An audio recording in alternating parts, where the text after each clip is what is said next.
राधे राधे मेरी माताओं और बहनों, आप सब कैसी हैं। रक्षाबंधन की आप सभी को ढेर सारी शुभकामनाएं। ईश्वर करे आप लोग ऐसे ही खुश रहें, मुस्कुराते रहें और हर वर्ष अपने भाई की सुरक्षा के लिए उनको राखी बांधते रहें और बदले में भाई से बोलती रहें कि वो आपकी सुरक्षा के लिए आपके साथ हमेशा रहें। और हमारे दिन की शुरुआत इस तरीके से हुई कि हम सुबह उठे और निकल लिए चित्रकूट धाम के लिए, श्री कामतानाथ स्वामी जी के दर्शन के लिए। तो मौसम ऐसा था कि लगा बारिश नहीं होगी, लेकिन रास्ते में अच्छी बारिश हुई, मौसम काफ़ी अच्छा हो गया।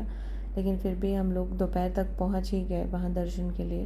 पहुंचने के बाद प्रसाद लिया, प्रसाद लेके मंदिर की तरफ आगे बढ़े तो लगा कि पता नहीं मंदिर बंद ना हो चुका हो, क्योंकि दोपहर हो गई है, दर्शन मिल पाए कि नहीं। लेकिन ईश्वर की ऐसी कृपा रही कि हम लोगों को दर्शन साकुशल मिला। सत्संग चल रहा था लेकिन काफ़ी लेट हो गया था, वरना मैं सत्संग भी 10 मिनट ज़रूर सुनती, मुझे अच्छा लगता है ये सब करके। लेकिन लाइन लगी हुई थी तो उसी लाइन में हम लोग भी लग गए और दरवाजे के बाहर से ही दर्शन हुआ प्रभु जी का। तो हम लोगों ने दान पात्र में कुछ मदद के लिए किया कि ईश्वर हमें क्षमता दे, हम और धार्मिक कार्यों में कुछ सहभागिता अपनी कर पाएँ। नारियल तोड़ने के लिए एक अलग से स्थान बनाया गया था, हम लोग वहाँ जाके फिर नारियल तोड़े और प्रसाद खाया। लोगों को भी थोड़ा बहुत प्रसाद वितरण किया, क्योंकि बहुत ज़्यादा हमने लिया नहीं था, जो थोड़ा बहुत भी था वो वहीं पे वितरण कर दिया। क्योंकि आज रक्षाबंधन है और मुझे जाना है श्री तुलसी पीठ आश्रम में गुरु जी के यहाँ। गुरु जी का दर्शन करूँगी मैं और वहीं उनके जो उत्तराधिकारी हैं, मेरे बड़े भैया, उनको मैं राखी बांधूंगी। मेरे बड़े भैया ने, मैं देखती हूँ उनका जीवन ऐसे रहा, बचपन से ही वो गुरु जी के साथ रहे, गुरु जी की सेवा करी और इतनी कम उम्र में इतनी उपलब्धियाँ हासिल करी और इतने सरल और सौम्य हैं वो। मैं ज़्यादा उनके बारे में बताऊंगी नहीं, मैं आपको उनसे मिलवाऊंगी। और यही सोच के हम लोग फिर मंदिर से निकले, क्योंकि भैया के पास जाना था और वो काफ़ी व्यस्त रहते हैं, बहुत ज़्यादा कार्यभार रहता है।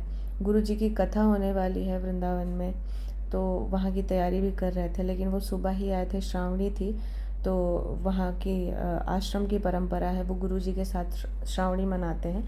सुबह 4 बजे ही आए और आज मैं आप लोगों को उनसे मिलाऊंगी और उनसे बोलूँगी कि वो रक्षाबंधन के विषय में कुछ हमारी बहनों को बताएं। नमस्कार, राधे राधे, नमो राघवाय। आज हमारा ये नया ब्लॉग है और आज मैं आप सभी को रक्षाबंधन की ढेर सारी शुभकामनाएं देती हूँ। और आप लोग मिलिए मेरे बड़े भैया से, ये रहते हैं चित्रकूट में और ये मुझे बहुत कान्हा जी की कृपा हुई तब ये मिले। और मैं निरंतर 5 वर्षों से बड़े भैया को अपने राखी बांधने घर से आती हूँ। अब भैया आपको बताएंगे रक्षाबंधन का महत्व, कि बहनें उनको राखी क्यों बांधती हैं और इसको बांधने का क्या महत्व होता है। भैया आप बताइएगा, मैं राखी बांधती रहूँगी। रक्षाबंधन ये हमारे सनातन धर्म का एक विशिष्टतम पर्व है। हमारे यहाँ भाई बहन का जो एक प्रेम है, उस प्रेम का प्रतीक यह रक्षाबंधन है। यह एक धागे का बंधन नहीं है, एक सूत्र का बंधन नहीं है, अपितु ये प्रेम का, भावनाओं का, समर्पण, निष्ठा, त्याग और बलिदान का ये बंधन है। बहुत प्राचीन और पुरातन परंपरा रही है। और जहाँ तक भाई बहन के प्रेम की बात की जाए तो हमारे यहाँ सबसे बड़ा प्रमाण जो है वो जगन्नाथ भगवान का है, कि जगन्नाथ भगवान का एक ऐसा मंदिर है जहाँ भगवान अपनी बहन सुभद्रा जी के साथ विराजमान हैं।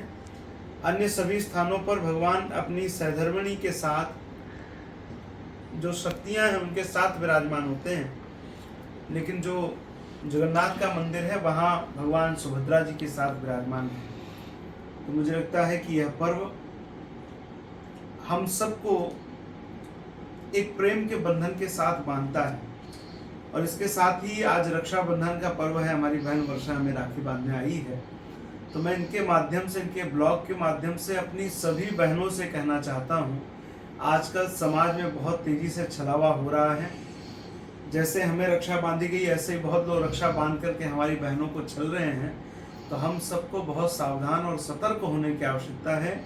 हमारी बहनें किसी भी कुचक्र में ना फंसेंगे, यही मैं आप सबसे दक्षिणा के रूप में मांगता हूँ।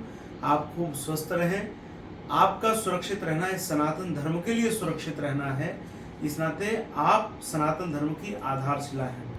आप स्वस्थ रहिए, प्रसन्न रहिए और इसी प्रकार सनातन को संरक्षित करते रहिए। नमो राघवाय। नमो